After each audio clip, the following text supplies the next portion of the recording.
Probably one of the most heartwarming, heartbreaking things that we've done in the last year is we attended a camp in Wisconsin called Camp Hometown Heroes. I don't know if you've ever heard of it.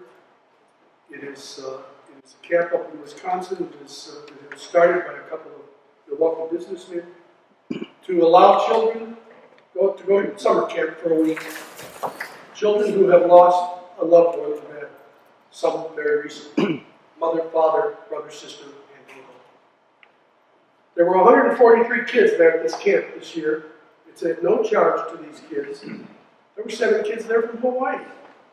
They flew them in from Hawaii. And they do all the camp things that you do. They hunt and they not hunt, but they fish and they do archery and they do swimming and they do all kinds of games and things. We were invited to go for the final night. And that night is special because they have a special ceremony.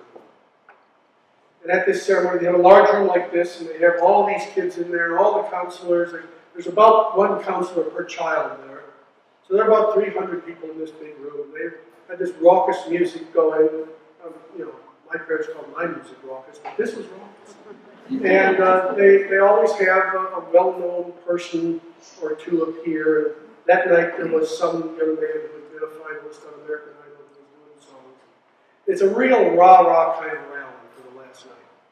Well, while this is going on, it looks like we have this nice long sidewalk out here. The volunteers are outside putting American flags along the sidewalk, both sides, that have a white strip of paper attached to the flag, which is the name of my loved one.